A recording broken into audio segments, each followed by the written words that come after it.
Le fleuve Niger traversait Bamako telle une veine d'or en fusion. Le soleil couchant peignait le ciel de teintes oranges et violettes, projetant de longues ombres sur la ville animée. La musique s'échappait des restaurants en plein air, un battement rythmique qui vibrait de vie. C'était Bamako, une ville de contraste, où traditions ancestrales et aspirations modernes se rencontraient. Au milieu de la tapisserie vibrante de Bamako, vivait Ramata. C'était une femme d'une force tranquille, sa beauté aussi saisissante que le tissu bogolant fini porté par les femmes de sa famille. Ses yeux, noirs et connaisseurs, avaient une profondeur qui laissait entrevoir des secrets indicibles. Ramata était orfèvre, ses mains habiles créaient des bijoux délicats qui scintillaient sous le soleil malien. Son travail était réputé dans la ville, attirant des clients de loin. Ramata menait une vie simple, ses journées rythmées par son art. Elle trouvait du réconfort dans le cliquetis de son marteau, façonnant l'argent en formes complexes.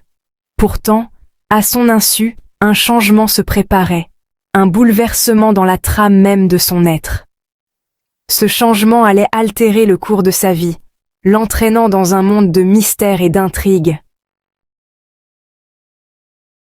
Cela a commencé subtilement. Une légère sensation de picotement qui la parcourait après des moments d'intimité. Au début, Ramata a écarté cela comme un produit de son imagination, la chaleur persistante de la passion. Mais au fil des semaines, la sensation est devenue plus forte, plus indéniable. C'était comme si une partie de la vitalité de ses amants était drainée, les laissant apathiques et dépourvus de leur vigueur d'antan. La confusion a cédé la place à la peur lorsque Ramata a remarqué un schéma. Les hommes avec qui elle avait été autrefois pleins de vie sont devenus des ombres d'eux-mêmes. Leurs ambitions se sont amoindries, leur énergie s'est épuisée. Ils traversaient la vie avec une apathie troublante, les yeux vides et perdus. La terreur s'est emparée du cœur de Ramata. Qu'est-ce qu'elle faisait à ces hommes? Frénétique, elle a cherché des réponses auprès des griots, les gardiens de la sagesse et des traditions ancestrales. Elle a déversé son cœur, racontant les événements étranges qui avaient tourmenté sa vie. Les griots ont écouté attentivement, leurs visages marqués d'inquiétude. Après un long silence, ils ont parlé d'une légende ancienne, un conte murmuré à voix basse. Ils parlaient de femmes imprégnées d'une énergie rare et puissante, une énergie capable de drainer la force vitale des hommes. La panique a envahi Ramata. Les paroles des griots ont confirmé ses pires craintes. Elle était maudite, un danger pour tout homme qui osait s'approcher. Le désespoir menaçait de la consumer, mais une étrange résolution a commencé à prendre racine. Elle ne laisserait pas ce pouvoir la contrôler. Elle apprendrait à le manier, à se protéger et à protéger les autres de ses effets dévastateurs.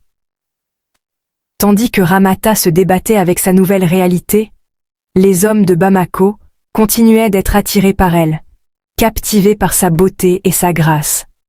Il y avait Moussa, le marchand ambitieux qui rêvait d'étendre son commerce à travers le Sahara. Et puis, il y avait Mamadou, le musicien charismatique dont les mélodies pouvaient émouvoir les cœurs et remuer les âmes. Chaque homme, à sa manière, recherchait les affections de Ramata, inconscient du danger qui se cachait sous sa façade séduisante. Ramata s'est retrouvée prise au piège d'une toile de sa propre fabrication. Elle aspirait à la connexion, à la chaleur de l'amour et de la compagnie.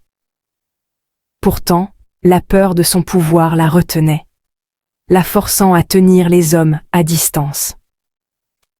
Elle est devenue une figure solitaire, une belle énigme enveloppée de mystères. Les hommes de Bamako chuchotaient des histoires à son sujet, leur voix mêlant admiration et crainte. Les jours se sont transformés en semaines, les semaines en mois. Ramata a perfectionné son contrôle sur son pouvoir, apprenant à le canaliser, à diriger son flux. Elle a découvert que son toucher pouvait guérir aussi bien que nuire, que son énergie pouvait revitaliser aussi facilement qu'elle pouvait drainer. Elle a utilisé son don pour soigner les malades, pour apporter du réconfort aux souffrants. La rumeur du toucher guérisseur de Ramata s'est répandue dans tout Bamako. Les gens affluaient à sa porte, cherchant son aide. Elle est devenue un phare d'espoir, un symbole de force féminine et de résilience. Pourtant, même en utilisant ses pouvoirs pour le bien, elle ne pouvait échapper à l'ombre de sa malédiction. Les hommes qui avaient été affectés par elle restaient prisonniers de leur état apathique, leur vie à jamais altérée. La culpabilité rongeait la conscience de Ramata. Elle était devenue une source à la fois d'émerveillement et de peur, un paradoxe ambulant. Le poids de son pouvoir pesait sur elle, un rappel constant du délicat équilibre qu'elle devait maintenir. Un soir, alors que le soleil plongeait sous l'horizon, projetant de longues ombres sur Bamako, Ramata s'est retrouvée debout sur les rives du fleuve Niger. L'eau coulait devant elle, témoin silencieux de son tourment. Elle avait pris une décision. Elle ne cacherait plus sa vérité. Elle embrasserait son pouvoir, à la fois ses ténèbres et sa lumière. Ramata a convoqué une réunion des hommes dont elle avait touché la vie. Ils sont venus, leurs visages marqués de curiosité et d'une pointe d'appréhension. Elle s'est tenue devant eux, la voix claire et forte. Elle leur a parlé de son pouvoir, de la malédiction qui lui avait été infligée. Elle a parlé de sa lutte, de sa peur et de son acceptation finale. Le silence a accueilli ses paroles. Les hommes l'ont dévisagé, leurs expressions indéchiffrables. Puis, un par un, ils ont commencé à parler. Certains ont exprimé de la colère, d'autres du pardon. Mais ce qui a le plus surpris Ramata, c'est la compréhension dans leurs yeux. Ils ne la voyaient pas comme un monstre, mais comme une femme aux prises avec un pouvoir qui la dépassait. Dans ce moment de vulnérabilité partagée, une nouvelle compréhension a émergé. Ramata a réalisé que son pouvoir n'était pas une malédiction, mais un don, le reflet de l'immense force qui résidait en elle. Elle a juré de l'utiliser à bon escient, pour apporter la guérison et l'équilibre à son monde. Et tandis que les hommes de Bamako la regardaient, ils ne voyaient pas une femme fatale, mais une femme de substance, une femme qui avait osé embrasser sa vérité.